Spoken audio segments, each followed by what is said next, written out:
Good morning. Good morning. Bonjour et bienvenue à tous. My name is Isabelle Bageux, and I'm the Dean of the Desauteurs Faculty of Management.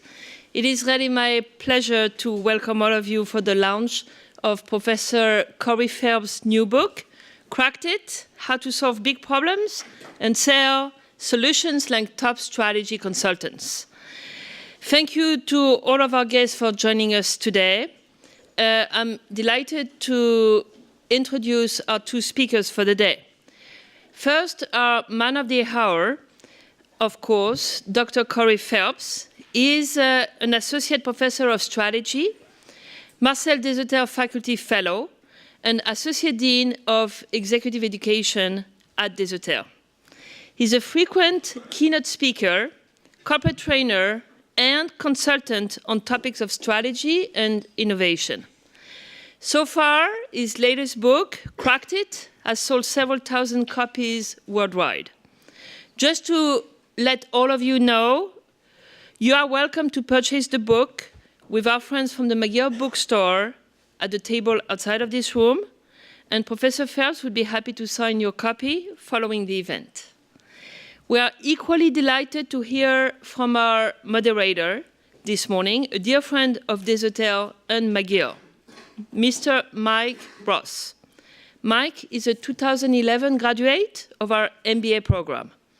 He is the founder of a boutique consulting firm called Juniper and an online case interview prep platform called VocaPrep. Thank you, Mike, for facilitating this morning's discussion. And with that, I would like to kick off today's event with a short video about Cracked It. It's the most important skill set you probably never learned. Solving problems and selling the solutions. Meet Liz. She has a challenging job she loves. An MBA in finance from a top school and her eye on the prize. A promotion to VP with matching corner office. But instead of moving up, she may be on her way out. See, Liz's boss recently asked her to revive an ailing product line. Despite having an MBA, she hadn't learned how to solve complex problems like this. But Liz wasn't concerned. To impress her boss, she moved fast. She skipped over defining the problem and only narrowly investigated it using her favorite financial frameworks. She then zeroed in on what she believed was the cause and quickly jumped to a solution she just knew would work. When colleagues raised concerns, she ignored them. She pitched her solution by explaining how she came up with it, instead of why the company should implement it. In the end, Liz did a lousy job of solving the problem and selling her solution, leading her boss to lose faith in her. Goodbye promotion. Goodbye corner office. What happened to Liz is far too common. So, how can you do it better? You'll need to recognize the pitfalls. You'll need a proven method and toolkit that shows you how to overcome them.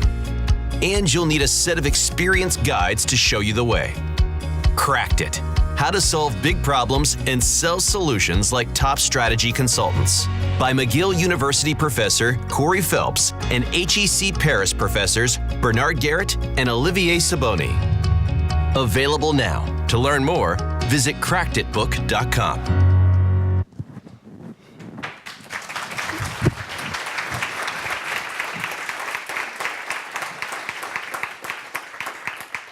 Thank you, everyone, and good morning, and thanks for coming out early. I have to say, when I was writing the script for that video and early iterations of the video, I showed it to my two kids. I have a 6-year-old daughter and a 2.5-year-old son. And my daughter's very empathetic. She feels the emotions of other people. And she asked me about 2/3 of the way through the video, "Is Liz going to be okay?" To which I responded, "If she buys my book, she'll be okay." So again, thank you for coming. For those of you who are MBA students and former MBA students, don't fear. Just because you're sitting in tables, there's no case discussion. You haven't failed to prepare anything. Just sit back, relax, and enjoy. Now, the question that I often get when I talk about Cracked It is, why did we write this book? Now, I want to motivate this discussion, this brief discussion, with a story. And the story is about this gentleman. Does anybody recognize who this is? There's a hint over his left shoulder and over his right shoulder. If you're American, you may know. Well, if you don't know, this is Ron Johnson. Ron Johnson, if you don't know his biography, became famous for essentially turning Dayton-Hudson, which we call in the United States Target, into what we now call Target. Because if we pronounce it in French, en français, we think it's more chic. And what Ron Johnson did was he took a discount reeler, a mass merchandiser in the United States, and made it chic. So much so that when Steve Jobs decided that he wanted to move forward into retailing, he hired Ron Johnson away from Target to create the Apple Store, the most successful retail format on the planet, if you measure it, for example, by sales per square foot or sales per square meter. So he built Apple stores, very successful. Then along came a company in the United States called JCPenney. Some of you may be familiar with JCPenney. If you're not, JCPenney is a traditional mid-tier department store chain. When Johnson came in to take over JCPenney, they had over 1,100 stores. Now, the reason that JCPenney recruited Ron Johnson was for a few reasons. Number one, JCPenney had fallen on hard times back in the turn of the millennium, the early 2000s. Stock had declined, revenues had declined, customers were leaving, they were abandoning JCPenney and going shopping other places like Target. Ron Johnson was held up as a hero that could save JCPenney. What happened when the announcement that he was hired, the stock price of JCPenney went up by 17% the day that he was hired. So clearly the shareholders of JCPenney viewed him as someone that could save the company. Now, what Ron Johnson did, not unlike Liz in the video, is he moved very quickly. He moved very quickly to put in place what his solution to the problem of JCPenney's declining performance was. And this solution consisted of 3 pillars. Number one, we're going to get rid of all sales promotions and discounts at JCPenney. I grew up in Billings, Montana in the United States. It's okay if you have no idea where that is. Most people in the US don't know where Montana is. But there was a JCPenney where I grew up.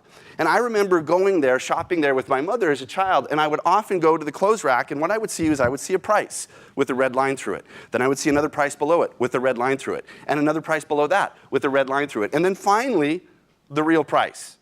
And what Ron Johnson said was, we are lying to our customers. In other words, we're not telling them the true price with all these sales discounts. So I'm going to eliminate sales discounts, and we're going to move to an everyday low price strategy. That was solution component number one. Solution component number two was this. If you walked into a JCPenney, what you would see is you would see merchandise organized by function. Menswear, homeware, children's wear, and so on. Johnson said, this is not the way people shop anymore. People shop by brands, national brands and international brands. So his idea was he was going to convert JCPenney to a store of 100 boutiques. You would walk into a JCPenney, you would see the Levi boutique. You would then see the Martha Stewart boutique. You would see the Joe Fresh boutique. Yes, they had a relationship with Joe Fresh. The idea was, we're not going to shop by function, we're going to shop by brand. And in the middle of the store would be a very large town square.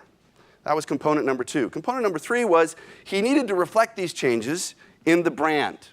So what he did was he developed a brand new logo and invested heavily in advertising to convey the attributes of this new brand. You can actually see it a little bit in the upper left corner. The brand consisted of a change in name. No longer would they be called JCPenney, they would be called JCP, all lowercase letters. It would be a red box with a lot of white space, and then a blue box that contained JCP. So again, he was trying to convey to customers that JCPenney was now sleek, it was now contemporary, it was now hip. Now in order to do this, he made some changes in the stores itself. For example, he said, our store personnel wear these old, stodgy uniforms. We're going to allow these people to dress as they want to dress.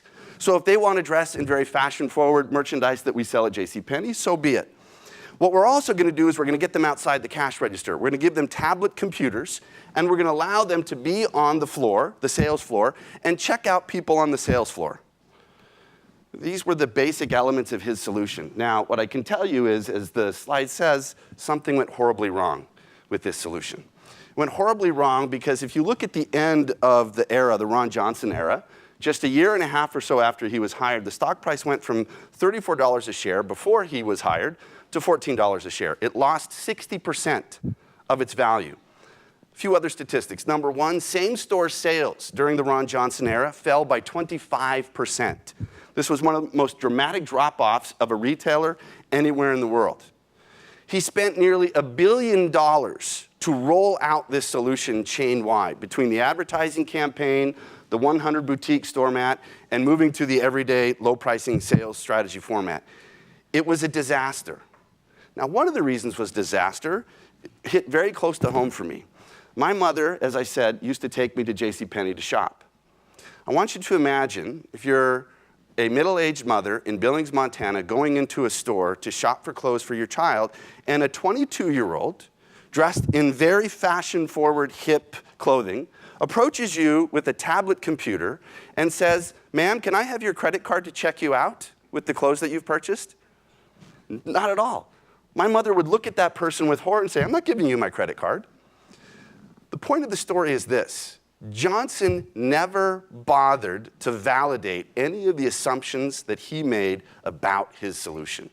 Within months of arriving at JCPenney as the CEO, he came up with what the solution was, and then he implemented it aggressively, and he had to invest tremendous financial resources to do it without any idea of whether or not it would work. Now, we read many articles about the JCPenney story, and in a few of these articles, it was alleged that when Ron Johnson was asked by the board of directors and by some senior employees in the organization, "Don't you think you should test this idea out on one store or two stores?" He responded, "We didn't test at Apple." And if you think about what Ron Johnson was doing, he was taking what worked at Target and what worked at Apple and assuming it's going to work at JCPenney. Branded merchandise sold by hip youngsters with tablet computers backed by a very clean contemporary brand name. If it worked at Target, if it worked at Apple, it's going to work at JCPenney. And what he did is the common problem that most problem solvers fall prey to is he jumped to a solution. He assumed that what worked at those two prior employers of his would work at JCPenney. And fundamentally, this assumption is the following. JCPenney customers are a lot like Apple customers. And if you know JCPenney customers, they're not. For example, JCPenney customers love the thrill of the discount. They love the thrill of the sale. They love to get a deal. And by eliminating that, Johnson actually alienated a large number of customers.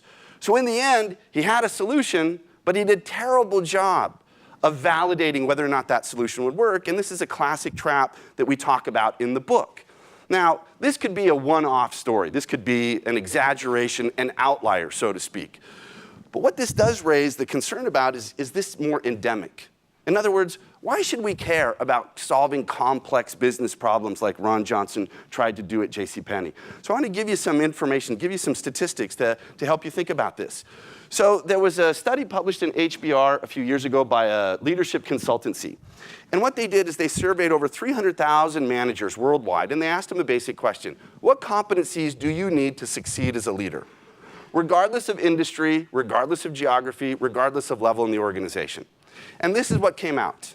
Number 2 on the list was you have to be good at solving complex problems. That came in just behind inspiring and motivating others, which for me is pretty much the definition of leadership. So clearly, managers are saying this is a very important skill set to have. Now, if we go broader, there was a survey done by the Economist Intelligence Unit, and what they were looking at is education, from primary education to tertiary education worldwide. They surveyed students, they surveyed educators, and they surveyed executives, employers. And one of the questions they asked the employers was the following. Which of the following skills are most critical for employees in your organization today? And as you might expect, problem solving was number 1 on the list. More important than any other skill set mentioned. And the same executive said, we anticipate this increasing in importance in the future. So this survey was done a few years ago. More recently, the World Economic Forum came out with what they called the Future of Jobs report, where they're looking at what are the skill sets that employees need in the future that are going to be critical to organizational success. The survey was done in 2015, so they asked people what's the most critical skill set today, and what's the most critical skill set in 5 years, and again, you see complex problem solving. Finally, and much closer to home, 2 weeks ago, the Financial Times came out with their third survey of recruiters, people that actually hire MBA students. And they asked the MBA recruiters 2 questions. Question number 1, what's the most important skill you're looking for when you hire MBA grads? Question number 2, what's the most difficult skill you find or can't find when recruiting MBA grads? Most important on the top 5 was complex problem solving. Most difficult to find in the top 5 was complex problem solving.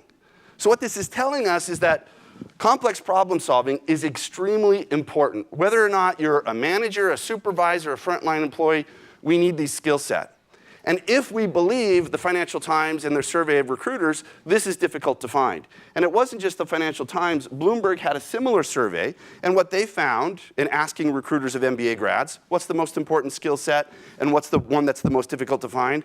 Again, we see problem solving. So again, critical skill set. And what this raises the question of is, why is it difficult to find this skill set? In other words, why aren't we naturally or inherently good at problem solving? And one of the things that we talk about in the book is we talk about a variety of pitfalls. And I'm going to walk you through these really quickly just to give you a flavor for it. So, poor problem definition. We often don't spend time defining the problem well, just like Liz did in the video. She skipped over the problem and went right into thinking about, how am I going to solve this? And as Einstein once said, if I had an hour, I'd spend 55 minutes defining the problem and 5 minutes solving the problem. But we often rush over that, and we don't develop good problem statements. Other thing we do is we suffer from the confirmation bias. We come up with a hypothesis, a solution, and then what happens? Any information that's inconsistent with that solution, that disconfirms it, we ignore, just like Liz did in the video, or we somehow discredit it. We only pay attention to information that validates our beliefs, validates our assumptions. The third one is we often take our frameworks and we use them inappropriately. This is what is known as Maslow's hammer after the psychologist Abraham Maslow. In other words, if I've got a tool, in the case of Maslow, if I have a hammer, everything looks like a nail to me. So if I have a framework, rather than say, I need to understand this problem by using a variety of frameworks, I say, what frameworks do I know well? I'm going to use those. And what happens is you have a very narrow understanding of the problem, and you come up with a poor solution. Reasoning by analogy we saw with Ron Johnson. We often make superficial analogies. If it worked here, it's going to work here. Well, that's relying on an assumption that in the case of JCPenney, Penny's customers are very similar to Apple customers, which they weren't. And then finally, solutions don't sell themselves. In other words, we have to be effective communicators. And what we often find is that people will sell how they actually develop the solution rather than why the organization should adopt the solution. Now, what this basically tells us is we need a method. We need a disciplined method and a toolkit that allows us to overcome these biases, these pitfalls in problem solving. The reason is that problem solving is an extremely important skill set, and if we're going to be successful and help our organizations be successful, a method can actually be very useful. Because what does a method do? It provides you discipline. It says, slow down. State the problem first before you move on to analyzing it.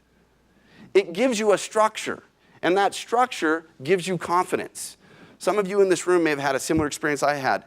You've been asked to solve a problem, and you say to yourself, I have no idea how to start. A method tells you where to start and gives you a toolkit on how to start. So that's largely why we wrote Cracked It. Problem solving is a critical skill set. It doesn't come naturally. A lot of biases, pitfalls trip us up. And a method can help us overcome these biases, providing structure and confidence. So what we do in Cracked It is we provide a method and a toolkit. And the method we call the 4S method. It's very simple, but in terms of the tools that back up each of the 4 S's, it provides a tremendous amount of rigor and power. So we basically say you need to state the problem well before you then go on to structuring it, analyzing the problem. Use your analysis to then come up with solutions. And then you can sell the problem effectively. So what I want to do is I want to explore the book a little bit more and invite my friend Mike Ross up to the stage. And we're going to dig a little bit more into the mechanics of the book and talk a little bit about what the book entails, why I wrote the book, and so on. So Mike, please come up and join me. Thanks very much, Corey. Mike's got some questions. Thank you. I think I'm over here and you're over here, Yes. right? Yep. So I'm going to turn the floor over to Mike at this point. Thanks very much, and welcome to everybody. Hard to follow that introduction, but we'll do our best. And I think what we're going to do is I'm going to ask a couple of questions. We have a couple of questions that came in. I know that when you registered, you had the chance, or some people sent in some questions by email, and then we'll open it up to the floor. So if you guys want to take some time to think of a couple of questions that you may have for Corey on the book. But if I can, I'm going to start first. The one thing, I mean, the book is amazing and really a clear kind of definition of that 4S method. The one thing that some people may be saying, yes, but what about that classic tool that we all use to solve problems in our lives, which is intuition, right? I know what the answer is. Right? I know what it is. I mean, Ron Johnson, of course, made some bad assumptions, things like that, but a lot of us actually operate on intuition. Where does intuition fit into this whole thing? That's a great question. That's a question that we get quite often. I like to think about this question as Malcolm Gladwell, who wrote a book called Blink, which is about the power of intuition in solving problems and decision making, versus my friend Danny Kahneman, the Nobel Prize winner in economics, who wrote the book Thinking Fast and Slow. So in cognitive psychology, they make this distinction between system one thinking, which is intuition. System one thinking is quick, it's unconscious, and it relies only upon the information that we can actually observe, something that they call what you see is all there is. So system one thinking is great because you can come up with solutions very, very quickly. But what it means is you have to ask yourself the question, how are you coming up with those solutions? The downside of intuition, the downside of system one thinking, is that our brains have evolved over centuries to basically be tremendous associational machines. What I mean by that is you give me a little bit of information, I can very quickly spin a story that makes all those things seem connected, and that leads me to a solution or a decision. And oftentimes, those decisions, those solutions are disastrous because we don't really understand what's going on. We don't really understand what is the problem we're trying to solve. So again, intuition can lead us astray because it doesn't ask us to question the assumptions that are hardwired into our brains that drive the decisions and the solutions that we come up with. This is exactly why we need to go to system two thinking. System two thinking is deliberate, it's methodical, it's skeptical, but most importantly, it's conscious. It's not an automatic response to some information. Now, sometimes intuition works really well. If we're talking about problems that we've seen a lot, and we're talking about relatively simple problems, intuition can work fantastically well. But if we're talking about the type of complex problems that Ron Johnson faced, a century-old retailer in the United States whose performance is declining, we should imagine that there's probably a complex set of factors that are accounting for that. What Johnson did was said, I have no time and no interest in understanding those factors. What I'm going to do is I'm going to reach back in my toolkit of what worked for me at Target and at Apple, and I'm going to simply implement that. And what we saw was disastrous results.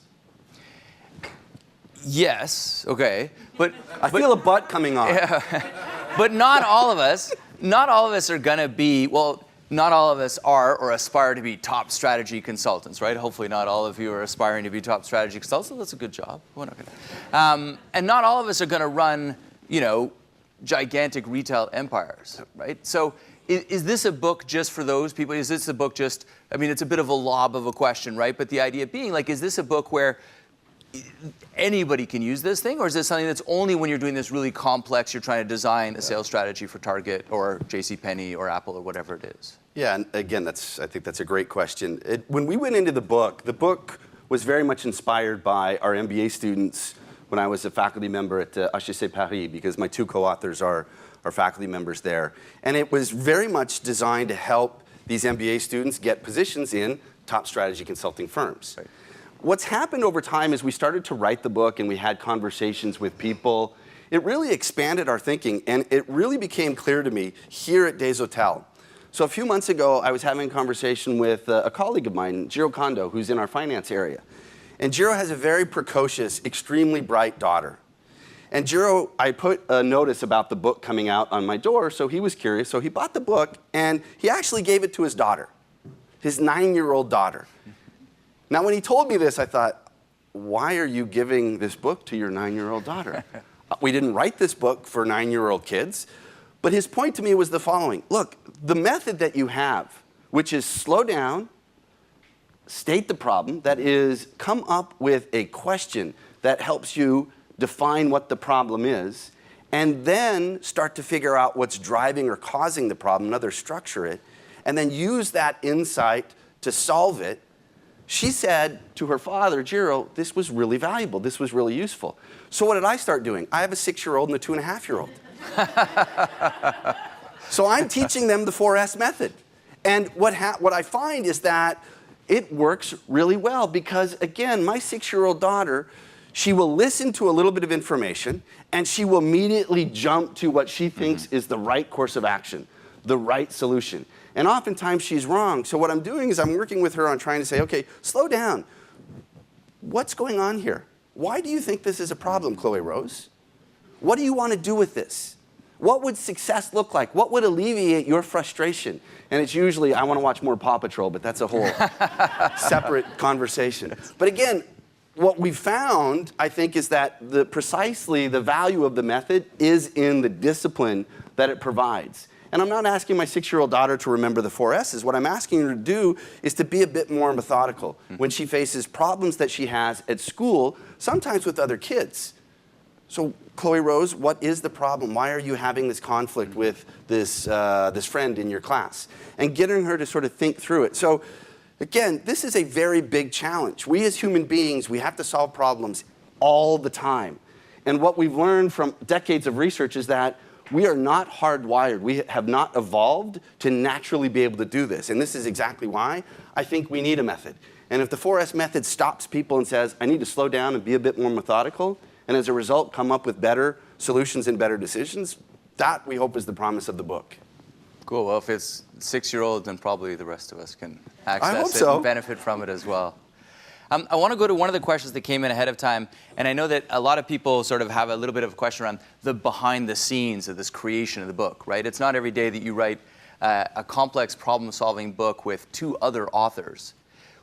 There must have been some disagreements, right? There must have been some challenges. There must have been some arguments, perhaps, you know, having known you pretty well, but having sort of known a little bit of the other 2 authors as well. You guys are all strong-willed people. You have strong opinions about the answers.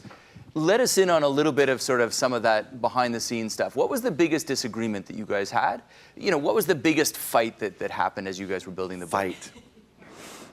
It's funny you should say fight because in the acknowledgments of the book, we basically describe that writing a book with co-authors is a lot like any relationship. Because in some relationships, you have falling outs. And I don't know if I would say it was that extreme, but there were a couple instances that come to mind. One was over the title of the book.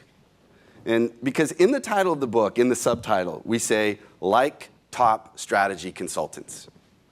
Now, I have to tell you, one of my co-authors, Olivier Sibony, spent his career with McKinsey. He ended up, when he finished his career, he was running McKinsey in Paris. He was the global head of consumer products for McKinsey. So he views himself as a top strategy consultant. And he was the one that was really pushing, we have to have this in the title of the book. Now, my reaction was, saying like a top strategy consultant, is that a positive thing or is that a negative thing? Positive, right? No? Well, the world doesn't always have the best view, I would say, of strategy consultants. So we had, for a couple months, a pitched battle over this. And what ended up happening, who was basically the arbitrator that helped us decide was our publisher, was our editor. They had basically done some testing of different subtitles.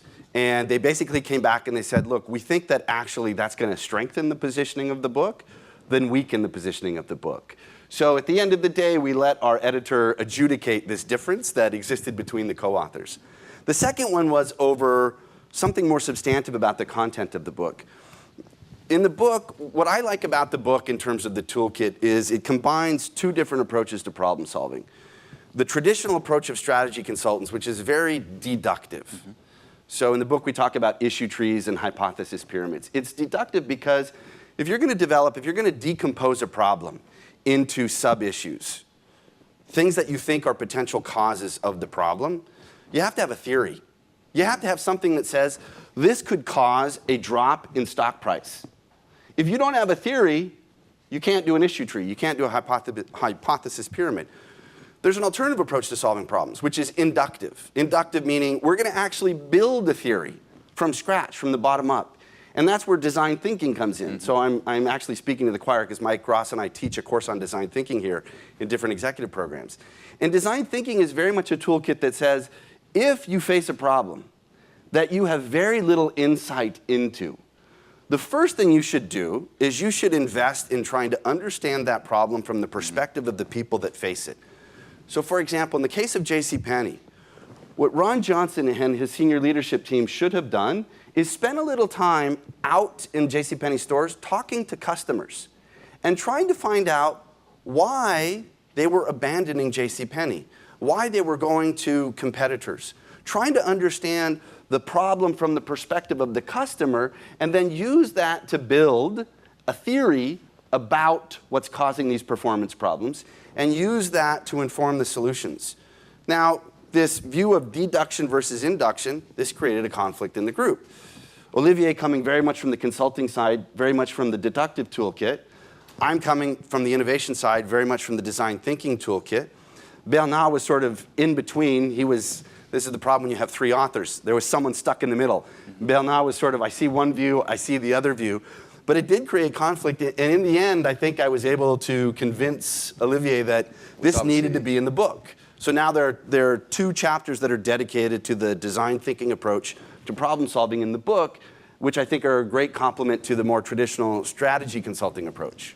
Yeah, and as you said, I mean, I think that I'm also a great proselytizer of the power of design thinking. And I think that one of the things that's really interesting in the book is just, it's not just that you include those different methods, but actually there's a real conversation around what to use when, right? I love this, the Maslow's hammer. I've never known that it was a Maslow-associated thing, but this notion that you have a hammer, all you see is nails. Well, now you're saying, okay, well, what does a nail look like, and what does a screw look like, and when do you use design thinking to solve that? So that's really cool. Yeah, thank you.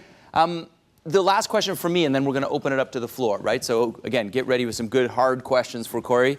The last question for me, and this is another one that came in by email, and I think that's a question that probably a lot of us are thinking, and certainly, you know, MBAs, I know there's a bunch of the MBA students who are here in the room today. The world is changing, right? We live in Montreal. If we walk around the streets of Montreal and we talk to people, they're going to say the biggest thing right now is AI, right? It's all this, machines are going to run the world, right? The Blade Runner singularity is coming. Is problem solving, I know that you put the statistics of the FT and the Economist Intelligence Unit and things like that, but that's still us humans saying this is the skill we need.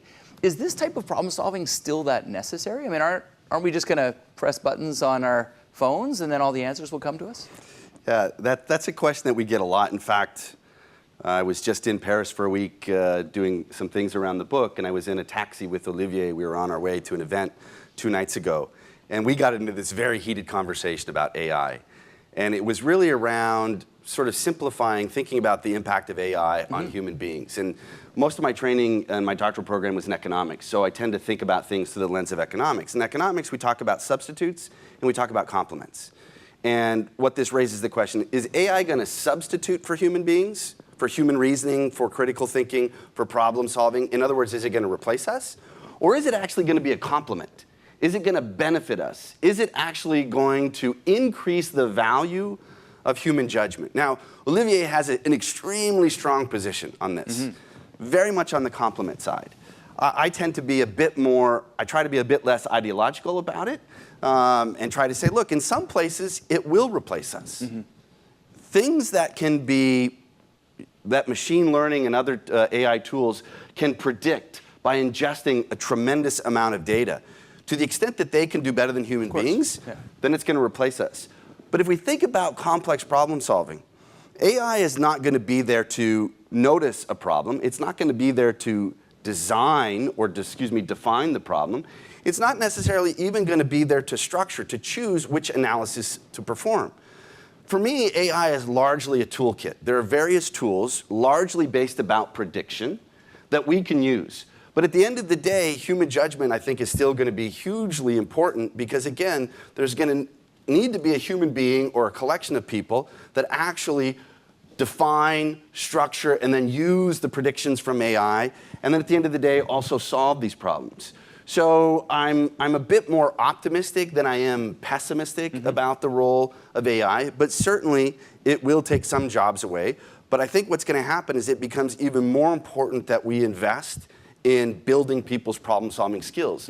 Because I think that as AI goes and becomes more pervasive, the value of complex problem-solving is going to go up. And those people that are really good at it, I think are going to have a comparative advantage in the marketplace, the labor market.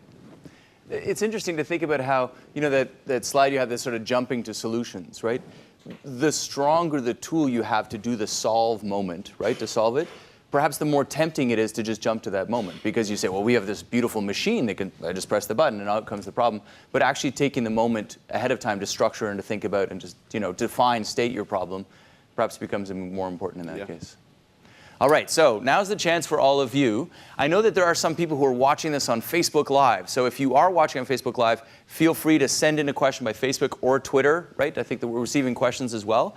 For the rest of you, just put up your hand. We have microphones that will be distributed in the room. I'm just going to ask you, we'll go over here first. I'm just going to ask you to wait until the microphone gets to you before you start so that the rest of us can hear you and also so that it can go online. John, go ahead. I just wanted to make a quick comment about AI. I don't look at AI as artificial intelligence. I look at it in its current functionality and so on as assisted intelligence, okay, where it's going to help us to do things. There's all kinds of places with machine learning and so on where it is helping us to do things better, but I think that actual artificial intelligence, that's going to be for like our great-grandkids before it actually can replace more than individual tasks. So that was just a comment. This is precisely why I'm working with this toolkit with my 6-year-old daughter and my 2.5-year-old son. I know, I feel remiss. I've got 2 5-year-olds. I better get them going on Cracking Edge, right? Okay, let's do one over here. George, go ahead, and then we'll go to Carl. Yeah. Thank you, Professor Phelps. Great book, by the way. Thank you. I just had a question around your you had 8 degrees of analysis, where the first one is where whatever management says, because they've been doing it for a long time, it must be correct. How do we avoid what happened at JCPenney from happening? Because if the management had been doing it for a long time, it must succeed. How do we politely question those assumptions? Well, it's a great question, and this is the one that usually comes up. You put it in a very polite way. George is a very polite guy. Usually it's framed a bit more aggressively than that, like as in what happened to John Johnson and JCPenney. So part of the issue here was a governance issue, okay? And you can trace this back, so there's a backstory to this. There were a couple very big private equity investors that had taken positions in JCPenney, and as a result had board seats. And they had lobbied very aggressively for Ron Johnson to be brought in as CEO. As a result of that, there was almost no oversight to this essentially very, very risky, very, very expensive from an investment standpoint solution. Now, you could say that, well, this is a governance problem because they fell asleep. They didn't force Johnson to actually test this. So case in point, the Levi's boutique. It had been reported in the press that just the Levi's boutique alone cost JCPenney somewhere in the neighborhood of $200 million just to put that in place. Now, if you think about the scale of that investment, and you say to yourself, how confident are we that this really is the future of the retailing format for JCPenney, this idea of 100 boutiques? As a board member, I think what should have happened is there should have been pushback, because part of the board's purview is strategy. So we have to make sure that there's oversight. I think the challenge for JCPenney was that Ron Johnson was essentially backed by a group of people that largely controlled the board and was the quote-unquote golden boy and got very little in the way of oversight, even though people inside the organization were questioning him. And as a result of questioning him, Johnson would often force those people out or sideline them. So in the JCPenney case, a big part of that was, I think, board oversight and making sure that, given the scale of investment and what was at risk, to make sure that they were a bit more methodical in terms of how they tested this solution. And just to add on that, it's really interesting to think about that, how the board also needed a complex problem-solving ability, right? Because they were also working on the assumption, it worked for Apple, it should work for us, right? So bringing that across the board, across the board to everyone is probably an important thing. I think I'm going to go to Carl, and then Rosalie, I'll get you. I guess you got some stuff coming in online. Thanks very much, Mike. Love the book, Corey, so much that I adopted it with Emma Griffin, my course for CEO Insights, where they have a CEO consulting project so that they're consulting the CEOs. So practically, how do I teach this? I'd like to bring it to my undergraduate course. Do I need a whole course or a couple hours? How do I approach this as a teacher to bring it into the classroom? Well, that's a great question. I think for us, we wrote the book to where it was modular. You can pick and choose. So the 4S framework is very much structured by individual chapters. And it really depends on what is that aspect of problem solving that you want to emphasize. Is it trying to help people state problems? So for example, in the book, because you know it, I have two co-authors that are very big opera fans. So in particular, they're fans of the Puccini opera Tosca. So we use Tosca as an acronym for a framework on defining problems. So TOSCA, the T is for trouble. That's often how we think about problems. We say, there's some trouble here. The trouble could be declining share price, declining revenues, declining profits, right? That's trouble. O is for owner. Who owns the problem? Okay? There might be a separation between people that are trying to solve it, but who's going to be held accountable, responsible for its resolution? S is success. In other words, what's going to define success? If you effectively solve this problem, if you put yourself 3 years from now and you look back and you say, hey, we effectively solved this, what things would you pay attention to? C is constraints. What are sort of, to use an idiomatic expression from New York, what's the third rail? What's the thing if you touch it, you die, right? What are the things that you absolutely can't do? In other words, what are the things that are going to constrain your problem-solving approach? And then finally, actors. Who are the stakeholders that are going to be affected by and affect the problem-solving process? So it's modular in the sense that if I want to just focus on structuring problems, I can take chapter 4, if I remember correctly, and I can assign that and say, okay, we're going to use the tool, the Tosca tool, and we're going to actually spend some time coming up with problem definitions. Now, for me, it's really important. Why? I'm a strategy professor. I use the case method. And I would say what's happened to cases over time as a teaching tool is they have become incredibly specialized. That's one thing. So they become less complex in terms of the ground that they cover. And two, cases used to be very problem focused. And it used to be, it was the onus of the student or the person reading the case to figure out what exactly is the problem. Now, oftentimes in cases, the problem is very well defined by the case author. So what I do is I try to pick cases where it's not easy to figure out what the problem actually is. So you actually have to spend some time defining it. And I find that those cases are really good to assign chapter 4 for because it forces you to have a conversation about TOSCA. So again, we've modularized it, which means you can pick and choose. That said, we're working on designing essentially a 2-day course for executive programs that we can deliver this in sort of the most essential form for it. I hope that helps. Thanks, Corey. Rosalie, with some questions coming in online. So we have a question coming in from Twitter, but it kind of touches on what Carl was referring to. It reads specifically, if skills can presumably be taught, what are some tangible ways that business schools can teach students to be better complex problem solvers? Maybe what's the main way that you can teach students this skill? This is a great question because I'm finishing an op-ed for the FT right now exactly on this question. And we talk about this in the article, so I'll just sort of paraphrase what we talk about in the article. One thing, the obvious thing is we should be teaching complex problem solving. When we designed the course that was the foundation for the book at HEC, we looked around and there are very, very few courses on complex problem solving that exist in business schools.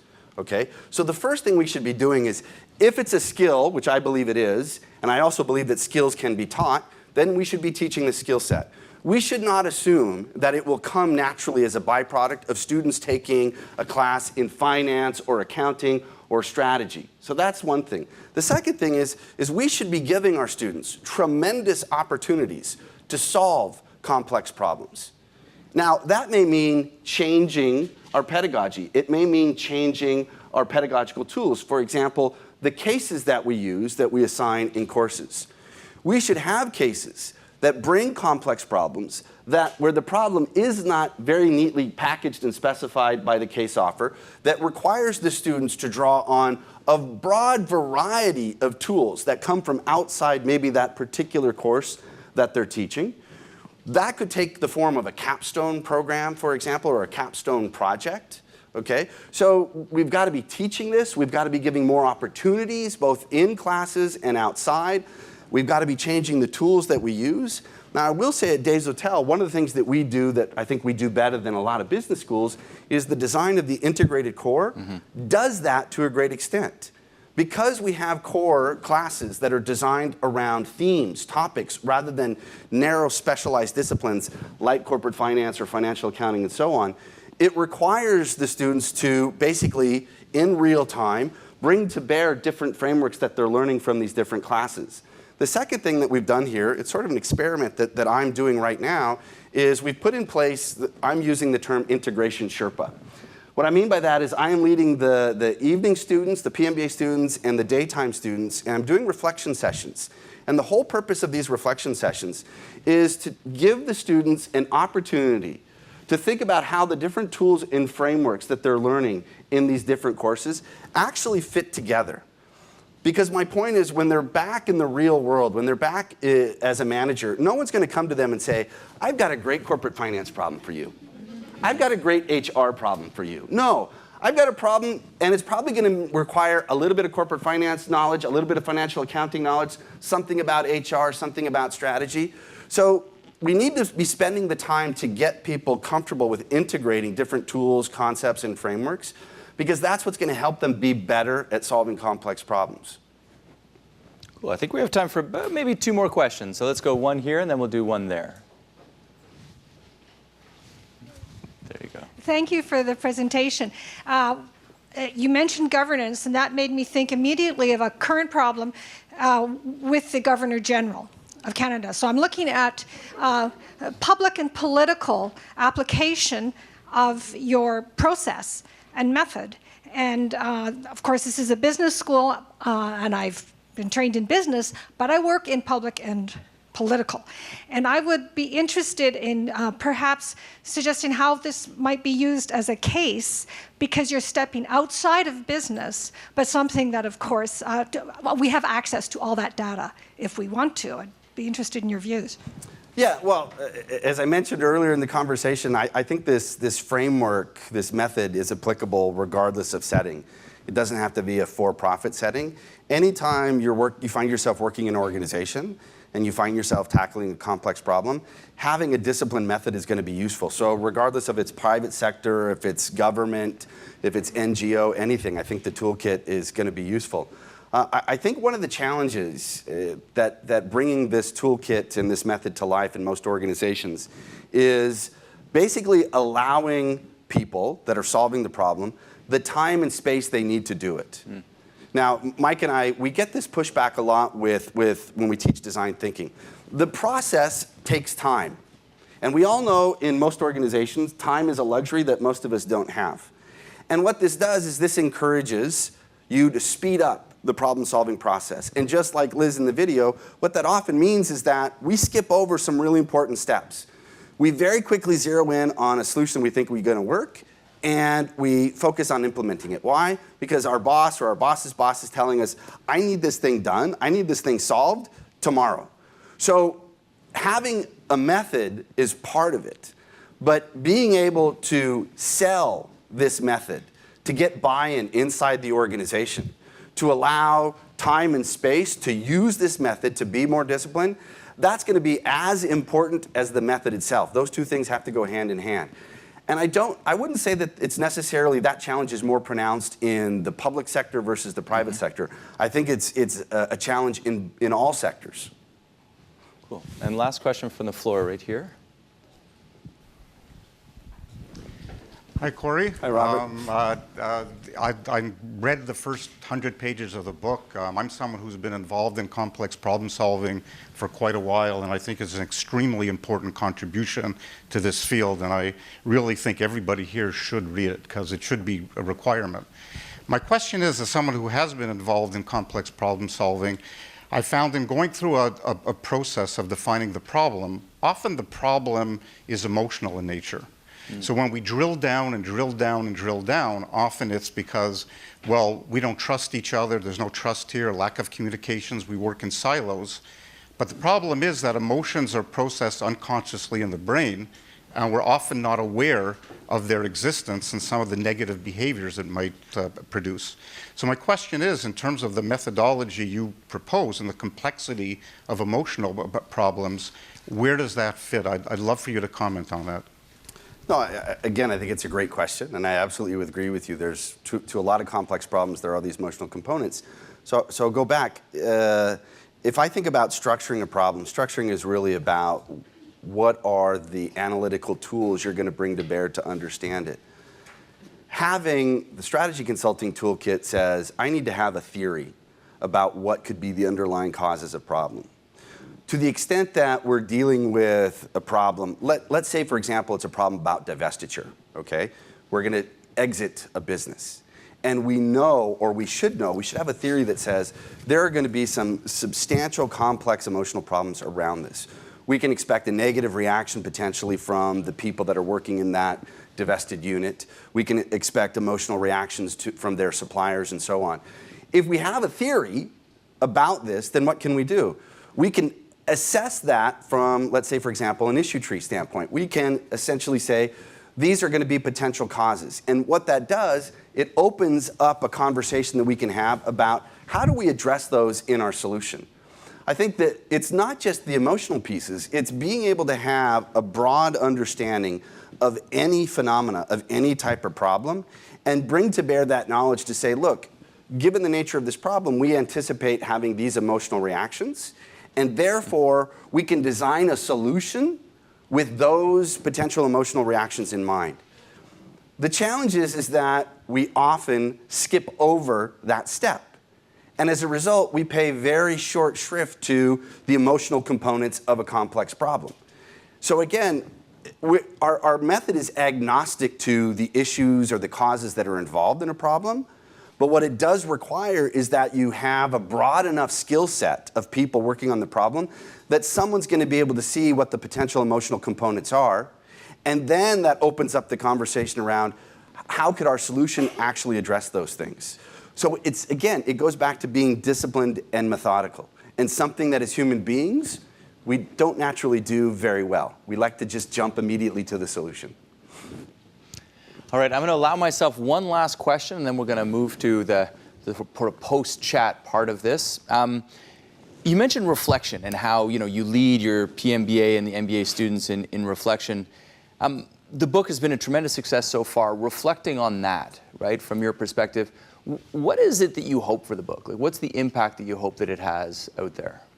Well, it's changed. Initially, the impact we hoped to have was it would be used by people in business. Mm-hmm. In other words, we wrote this book very much for MBA students, for business school students. But as I mentioned earlier, our thinking has evolved now. As we saw more and more that this skill set of problem solving isn't just for managers, it's not just for people that work inside organizations, it's a skill set for everyone. Our hope is that this framework, this method, some of the tools in the book get picked up beyond the boundaries of for-profit enterprise. And again, I'll use the example of Jiro's 9-year-old daughter and my 6-year-old and 2.5-year-old son. We hope that problem solving becomes a much stronger focus of conversation in education. What amazes me is this. It's such a critical skill. We know it's a critical skill.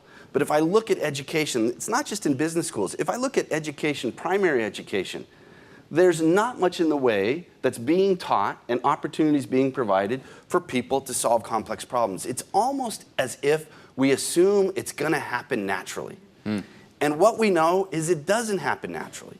So our hope for the book is that it will change the conversation. In other words, it will say, we need to start focusing more on teaching these skills rather than assuming that kids and adults are just going to happen to acquire them on their journey through life. Perfect, perfect. Well, listen, I don't want to keep everybody any further from the coffee and the opportunity to buy the book and have you sign it as they go. But before we leave, I want to do two things. First of all, I want to thank Dean Bajeux, Rosalie, Omar, and all the folks who helped set this situation up. It's been a great opportunity to have us come in this morning. So big round of applause for all the organizers for today and all of you. And then I'd also like to thank, obviously, Corey for writing the book, and on behalf of his two other authors as well. It's great, and I think that, you know, all of us, I know that a lot of you have already read the book. Those of you who have not, I would encourage you to do so. It's a really tremendous capturing of all that skill set, of all that ability, especially with the design thinking involved as well. So a big round of applause for Corey, please. Thank you. And then, Corey, I'm going to leave you the last word before we go off into the front. So last word from you, Corey. Buy my book. Perfect. Anyway, thank you all very much. We'll see you outside in the lounge. Okay? You did perfect. That was great. Thanks very much.